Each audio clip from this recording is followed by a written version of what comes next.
Hello everyone, welcome back to our Maths NCERT solution, and we are solving chapter 2 of class 9 Maths new NCERT textbook. Okay, and as you all know that we had done exercise 2.1 and 2.2. We for now there will be a new topic which is you are a little bit familiar in the chapter called playing with numbers. So it is similar to that, but we will uh, solve it or we'll understand it through polynomials and the pattern it follows. Okay. Now, what is the topic? The topic is linear patterns. So linear patterns, obviously linear का मतलब समझ गए होंगे आप कि यहाँ पे there will be a highest power of a variable as 1. Right. अब आपको यहाँ पे दिख रहा है there are stages, right, and we have in each stage we have some tiles like this. Here the number of tiles is 1, here the number of tiles is 3, here the number of tiles is 5, and here the number of tiles is 7, right? Okay, and now you can also see that the difference between the two stages is 2, है ना? Difference between two stages कितना हमें दे रखा है? It is 2, right?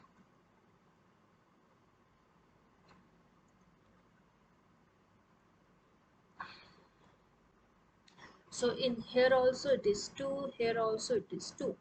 So we can conclude that for the next, जैसे कि 1 + 2 करने पर हमें 3 मिला, 3 + 2 करने पे हमें 5 मिला, 5 + 2 करने पे हमें 7 मिला, then 7 + 2 करने पर हमें क्या मिल सकता है? 9 मिल सकता है. Means in the next stage there will be 9 tiles. Okay. Now after that it will be 9 + 2 11, but we if I want to know about stage, suppose 15. Okay, so I have to, this is the stage 5, so stage 4 है, so this is stage 5. now this is stage 5 जिसमें कि हमें 9 number of tiles मिल रहे हैं, हमें जाना है stage 15 तक. तो यू कैन सी दैट हमें कितनी बार इसमें आगे बढ़ना पड़ेगा, 10 टाइम्स हमें +2 +2 +2 +2 करना पड़ेगा. उसके बाद हमें 15 पे कितने नंबर ऑफ टाइल्स से वो मिलेंगे, राइट? सो हमें कुछ ना कुछ रूल या कुछ ना कुछ तरीका तो बनाना पड़ेगा ताकि हम किसी बड़े स्टेज में पहुंचने पर इसमें हम नंबर ऑफ टाइम्स बिना हर एक स्टेज को देखते हुए बता सकें. तो ये जो रूल हम बनाएंगे इसी को हम बोलते हैं लीनियर पैटर्न. ये रिलेशनशिप बताएगा. सपोज हमने बोला कि हम यहाँ पे रिलेशनशिप बता रहे हैं किसका? नंबर ऑफ स्टेजेस से. ठीक है, तो नंबर ऑफ स्टेजेस में मैंने मान लिया कि लेट स्टेज को मैं डिनोट कर रही हूँ एस से. ठीक है, अगर मैं स्टेज को एस से डिनोट कर रही हूँ तो अब देखो पहले में कितने हैं? पहले स्टेज में नंबर ऑफ टाइल्स है 1. पहले स्टेज में नंबर ऑफ टाइल्स कितनी है? 1. अब इसको मैं कैसे लिख सकती हूँ? मैं ये बोल सकती हूँ कि जो हमारे पास, ठीक है, तो हमने ये रूल निकाला. कैसे किया इसको हम दोबारा समझ लेते हैं एक बारी. देखो स्टेज का हमने रूल क्या निकाला कि अगर हमारे पास स्टेज है तो स्टेज को हम एस से डिनोट कर रहे हैं, तो S will be multiply by 2 - 1. तो स्टेज 4 पे चेक किया. कैसे किया कि हमने बोलते कि एस हमारे पास फोर्थ स्टेज के लिए क्या होगा नंबर ऑफ टाइल्स, तो 4 × 2 - 1 करेंगे तो हमारे पास आ गया 7. अब ऐसे स्टेज 15 पे देखो, जो मैं चेक करना चाहिए क्या स्टेज 15 की नंबर ऑफ टाइल्स कितनी होंगी, तो 15 × 2 - 1 करेंगे तो आंसर आ जाएगा 29. तो जो हमने पैटर्न बनाया, पैटर्न क्या बनाया हमने? पैटर्न हमने बनाया है पैटर्न s × 2 - 1. ये जो पैटर्न हमने बनाया यही हमारा लीनियर पैटर्न कहला जाता है, जो रिलेशनशिप बता रहा है s मीन्स स्टेजेस का विद नंबर ऑफ टाइल्स, तो नंबर ऑफ टाइल्स को हम n लिख देते हैं, तो n is equal to 2 into s minus 1। ठीक है, ओके। ऐसे ही हमारे पास एक और एग्जाम्पल इसको करते हैं।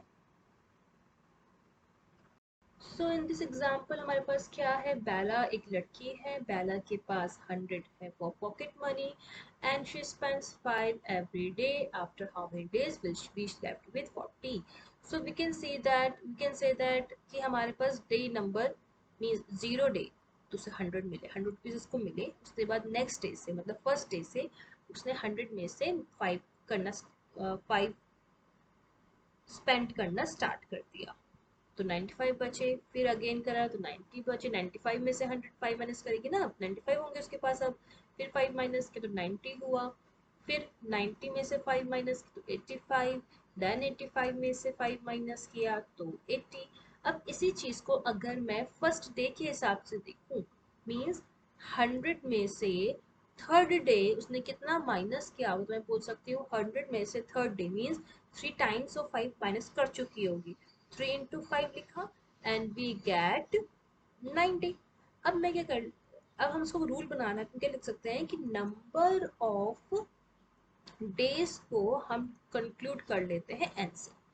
ठीक है, अब सपोज सेवंथ डे की बात करें कि सेवंथ डे में हमारे पास कितने पैसे बचेंगे, तो सेवंथ डे मतलब हो गया कि 100 माइनस सेवंथ डे, और कितना माइनस हो रहा है, 5 माइनस हो रहा है।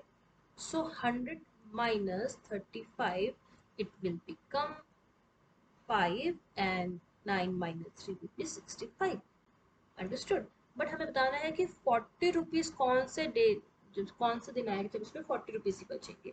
तो वी कैन फॉर्म दैट 40 हमें चेक करना है कि 40 आए, और हमें नहीं पता कि कौन से दिन में है, तो हम बोल सकते हैं कि 100 minus n is the number of day into 5। So 40 is equal to 100 minus 5n, and minus 5n is equal to minus 60, n is equal to 12।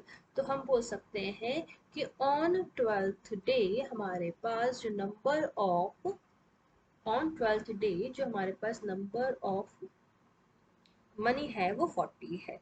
ठीक है, तो ये हमारे पास उसने पूछा गया था। अब लेकिन ये फाइंड कैसे किया हमने, हम बार बार माइनस कर भी सकते थे पर वो बहुत टाइम कंज्यूमिंग होगा, इसलिए हमने लीनियर पैटर्न की मदद ली, हेल्प की, and then we form a relation, and उस रिलेशन से हमने अपने आंसर को कंक्लूड किया।